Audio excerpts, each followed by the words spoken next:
Hi everyone, today I'm going to be colouring in this lovely little bottle, House in a Bottle. This is from Johanna Basford's World of Wonders. Now I've used different pencils on different bottles on this page, so this one I'm going to use my Staedtler Ergosoft, so it's different again. Now this is a nighttime scene, so I'm actually going to start with black and go to grey on the sky, just for something really different. So I've just picked up the black, it's number 9. I know it's hard to see, quite far away. I'm going to start right at the bottom where these little stones are, and start with these, going in between them with the black, and then we'll work up the page. Now when you're using black, you need to be a little bit careful, it can smudge. These Ergosofts are very good actually, don't smudge a lot. And also you might get, if you colour on the back where you've used black or any other really intense colour, it will come off on the facing page. So I spray fixative sometimes, or just pop a piece of paper in between. I can't spray fixative today because it's raining. The fixative I have, and I think it's probably true of all fixatives, is smells bad and can't use it. I think that gap is a bit of the house, so I'm going to start going up the edge here. I can't use it inside, it's really nasty, so I only spray it outside. So I wait for a dry day and then I can pop it outside on my balcony and spray it and then leave it there for 10 minutes for the smell to disappear. I can't do that today because it's raining, the balcony is soaking wet, so I'll have to do it at another time. I'm starting to think that I'm going to start to fade the black here from here on.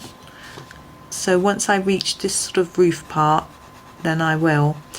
It's easy then for me to get it the same on both sides.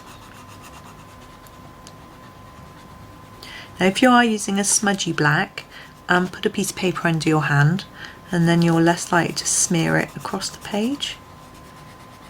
I find it a little bit cumbersome, but I do it at times, depending on what I'm using, or if I've done pastel as well, need to do that.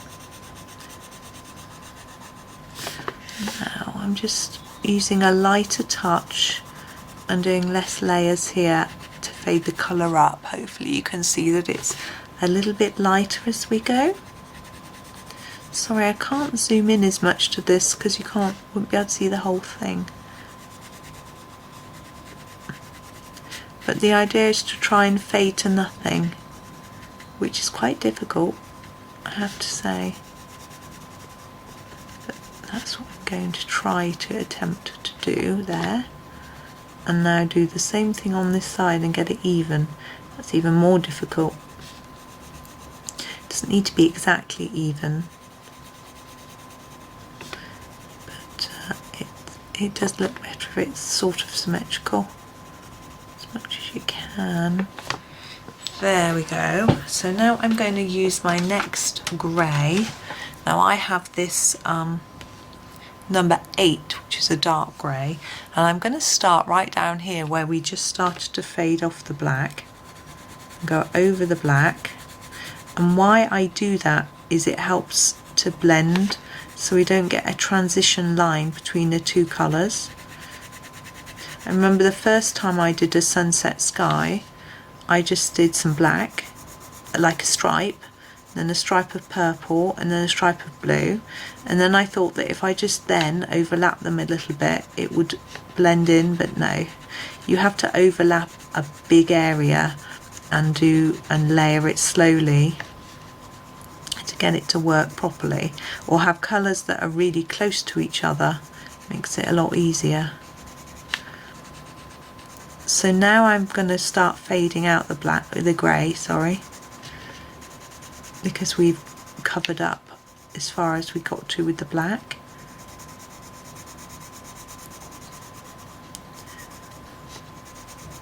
So it's just a matter of learning the technique, what to do.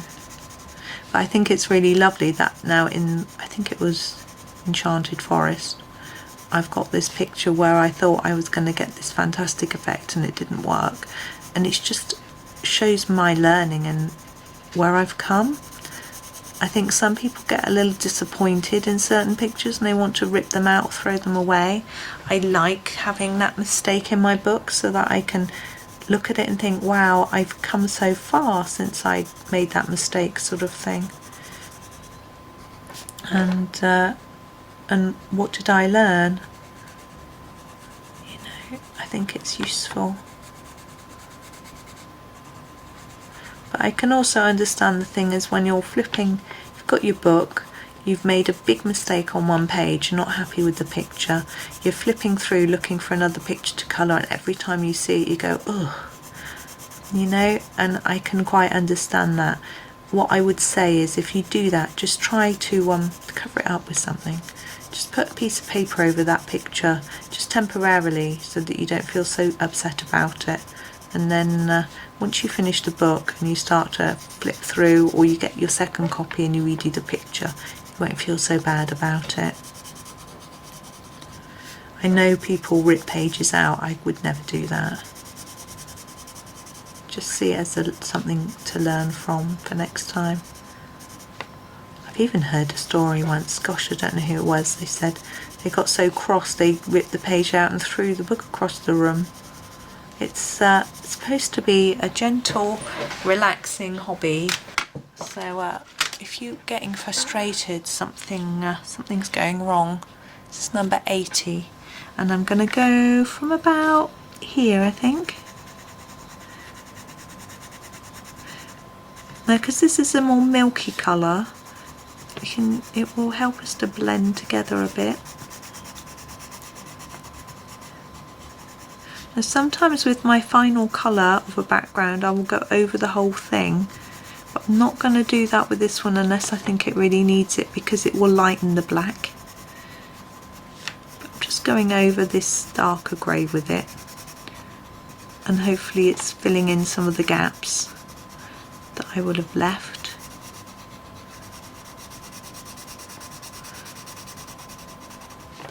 Got our stars to do. I'm going to try and colour around the stars. Sometimes I colour over them and then do them in gel pen, but I may do them in gel pen. I haven't decided yet. So here we're getting quite, we need to start fading out the grey a bit towards the top and make it lighter at the top. And this is where I'm thinking what we're going to do with these stars, because this is quite a light grey colour, so if I do them white they're not really going to show up. So I'll have to think about that. And I've noticed that here there's a bit of a line, so I'm going to just try and fade that a little bit better. It's quite hard to see when you're working close and you're looking at the details that you're colouring. You don't notice those things so much. It's a good idea to stop, sit up a little bit and look at the whole thing, and then you can see what's going on across the whole picture, where you might need to just make a few minor adjustments. Do that every so often. It can make a big difference. And it's very easy to get carried away with the little details. It can also help you with cutting the right colour. If you make sure you look at what you've done so far before choosing. Make sure it sort of matches in.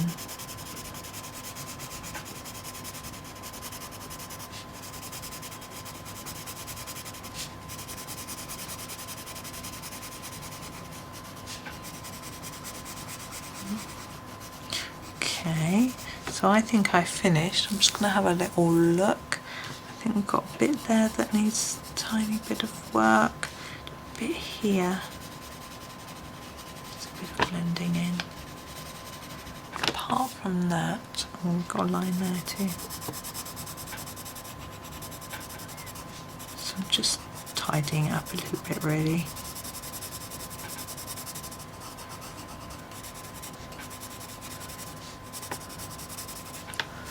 There we go. Okay, and now we need to think about I'm going to do this bottle top. Now it looks very ornate and fancy, like it's some sort of jewelled top almost. So I think I'm going to go with some purples to make it look pretty. So I'm going to take this lighter purple first, the 62, and do a light layer across the whole of it. Now we've got this pattern on it. I'm going to ignore that actually. We could look at it as if it was a faceted sort of gemstone-y type design, but I think that's a bit complex for the mood I'm in today. I'm just in the mood for simple. So we've got a layer.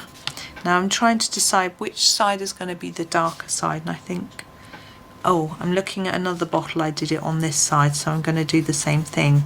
So it might look a little odd. So I'm going to darken up the purple there and then fade it towards the right, or my right.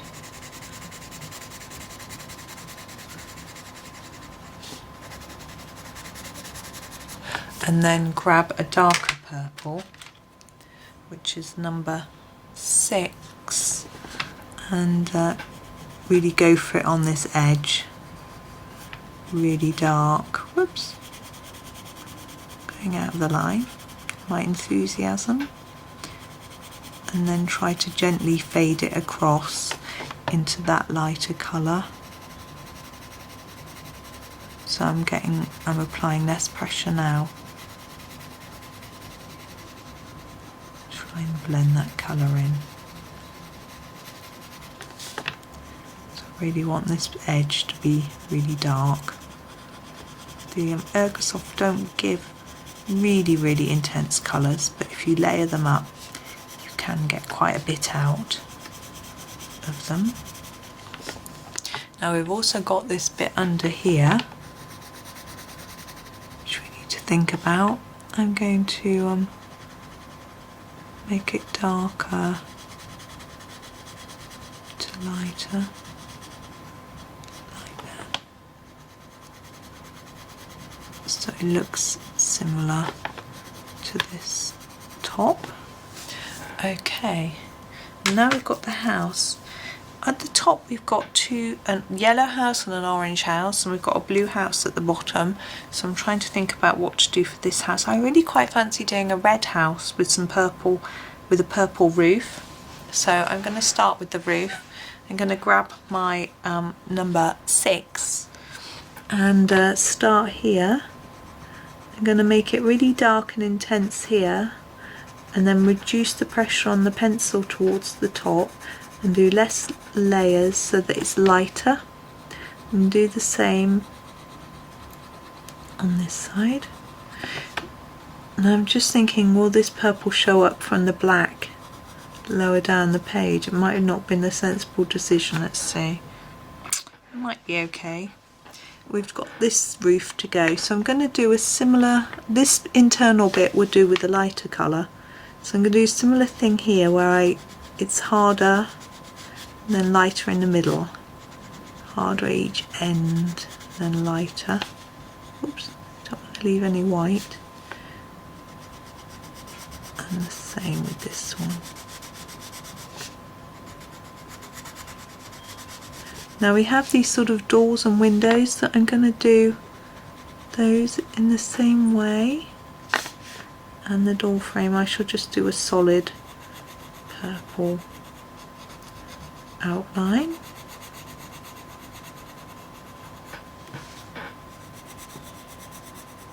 There we go. Okay, now we're going to grab the lighter purple, which is the number 62, and do this inside part. Now I'm doing a gentle layer, holding the pencil far away from the tip, and side to side action on the side so that we get just a light even layer like that. Now I'm going to make it darker at the bottom and just fade it up a little bit, just like the rest of the roof is, so it looks similar. There we go. It's only a very subtle amount, you may not see it. Now we have the tiles on this one, so we're going to do each one individually with the darker colour at the top, lighter towards the bottom. Now you've seen me do this before, I'm sure, if you've watched many of my videos. This is just a nice easy way to do your roof.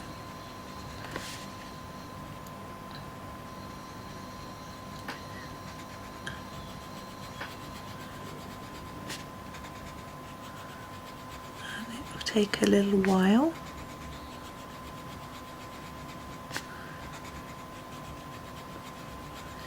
And while I'm doing it, I just remind you that I release a video every day.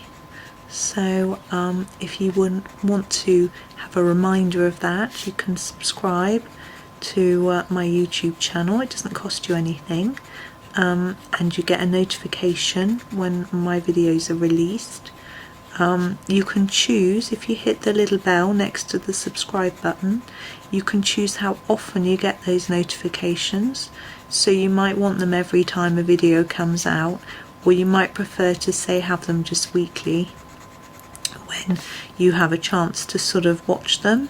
You know, you might watch in batches, that sort of thing, or you may just prefer to pop and look and see what I've got and pick and choose whether it's one that would interest you. I try and do a variety of things.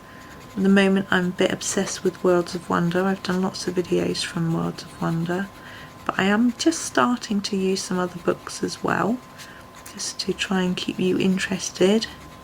I could just work on the book until it's finished. I'm doing all these little bits in quite a hard pressure.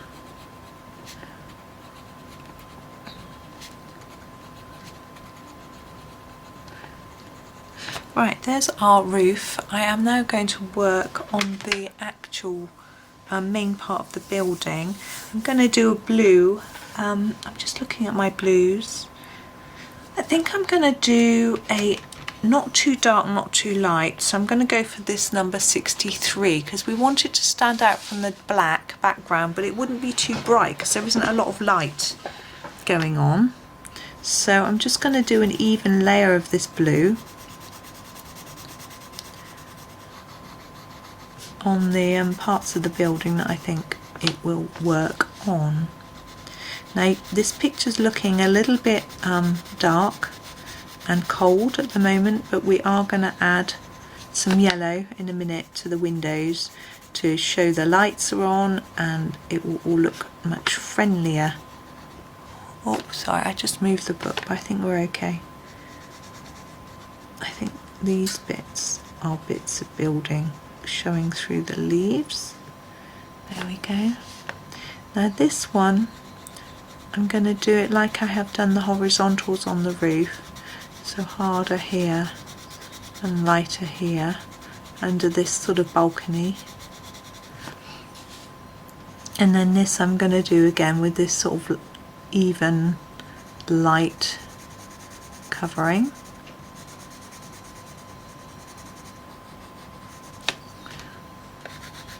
We've also got the greenery to do, which will add a new colour and make it look less dark, I think. Now these two are lanterns. I'm going to do them so they look like lanterns, but what I'm going to do, I'll show you, is make it darker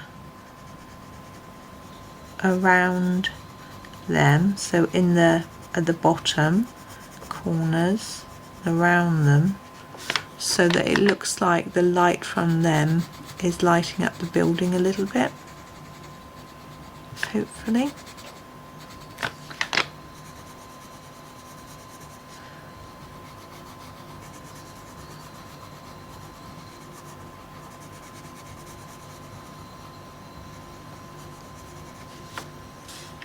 And I'm going to just do a darker layer under the roof line of the house as well. Okay, next I'm going to grab a yellow and do the windows. I now haven't done the balcony yet, but I just want to have a look at the effect of the yellow. So I'm going to use number 1, and I'm just going to do just a hard layer of that here and on the door and the window. Now the lantern I want do in a more orangey yellow colour. Oops, oh, sorry, dropping my pencil there. So I'm going to grab number 11 for these. As I say, it looks a little more orange. It's still a yellow, but it looks orangey. Now the balcony we need to deal with. I think I'm going to go for this lighter purple colour, the number 62, to do around these leaf type looking shapes. I'm going to keep it quite light.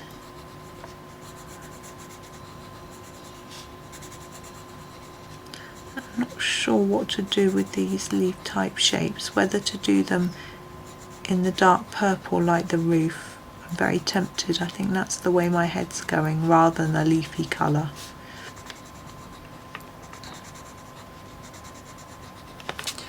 Okay, so I'm going to grab the darker purple, which is the number 6. It looks very blue in my camera screen. I don't know how it looks on your monitor. And my idea is to do it darker at the bottom and top and a bit lighter in the middle. Trying to get that effect working. So more layers there, less layers as we go down, and then just build it up again from the bottom a little bit. Or you could do a light layer everywhere and then do both the top and the bottom.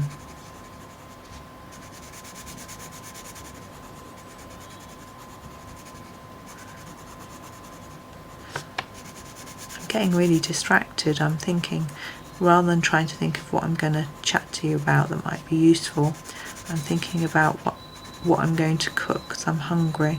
And there's a beeping noise as well in the background, which is a bit distracting. But that's those done. Let's make these a bit darker so they match up better.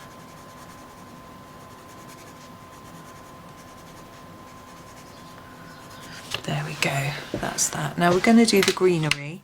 Now the greenery, I wanted to show up but not be massively bright. So I'm going to pick number 52, which is a sort of mid-green. And I'm not going to shade them or anything. I'm just going to colour them in a sort of block.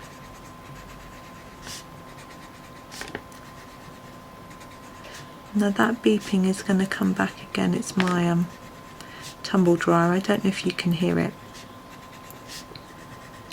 but I'm going to ignore it. There it goes again. It beeps to tell me it's finished, and I just want to get this picture finished rather than pause and run downstairs.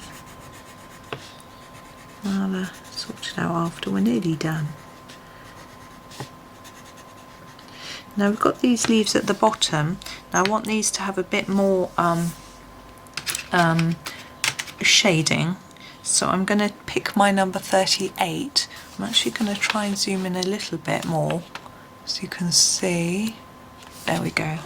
And I'm going to do the bottoms of them in this and then fade it up a bit towards the top, and we'll do the tips in the same colour as the other greenery, and it'll just hopefully create a bit of shadow on them.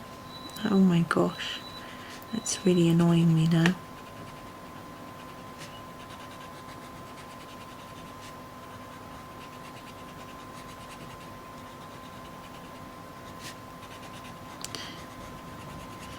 So I'm trying to apply more layers where the leaves are touching at the bottom, or where they're overlapped by things like this stone here,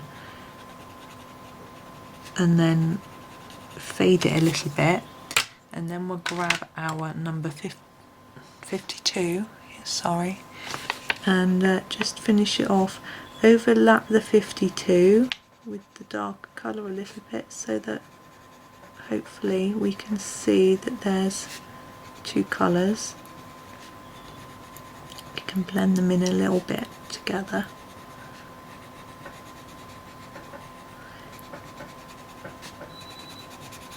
Now we've got the stones at the bottom to do. Now I would often do stones grey, but because we've got the grey into the background, I'm not going to do that. I'm going to do them brown. Now I think I'm tempted to do them a dark brown, but they won't show up from the black. So we're going to do them this colour, which is the number 73. And I'm going to keep them quite simple. Darker here, reduce to the top. So hard layer at the bottom, lots of layers, less as we go up. You can even leave a little bit of white. And then it just gives the impression that they're catching the light on the top, which helps to make it look like they're more rounded and that the light's coming from the top. There's shade at the bottom, which would make sense. I'm really sorry if that beeping's driving you bonkers. Maybe you can't hear it, I don't know. There we go, I'm nearly done. Now when we've done these, our last bit is the outside of the bottle and then the star. So I'm just going to have to zoom out again. Just a tad more. There we go, so we can see the whole bottle. And I'm going to use my lighter grey, which is number 80. I'm going to use it quite heavily underneath here where there would be shadow, and then we're going to try and create sort of idea that there's some light hitting the glass. And I think because this bit's sticking out, it might be lighter, so I'm going to leave a bit of that white there, and then take this up where it's going underneath here. I think it might be darker. I don't know if you can see. And then start to reduce it as we turn here. And then I'm going to do some here and less there. Down here and then not too much there. So we've got a few white gaps, so hopefully it gives more of an impression that it's shiny. And our stars I'm going to do in my yellow Posca pen and give it a shake, because last time I used it was a bit watery. Oh, the lid doesn't want to come off. So we'll just follow Johanna's stars.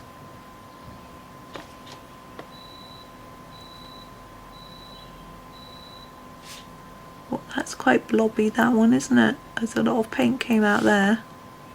I don't know if you can see. There we go. And what I'm going to also do is she's drawn some dots on in places, and I'm going to go over those in the yellow. Obviously it will show up more lower down the page where we've got a darker background, but I think it's worth a little go.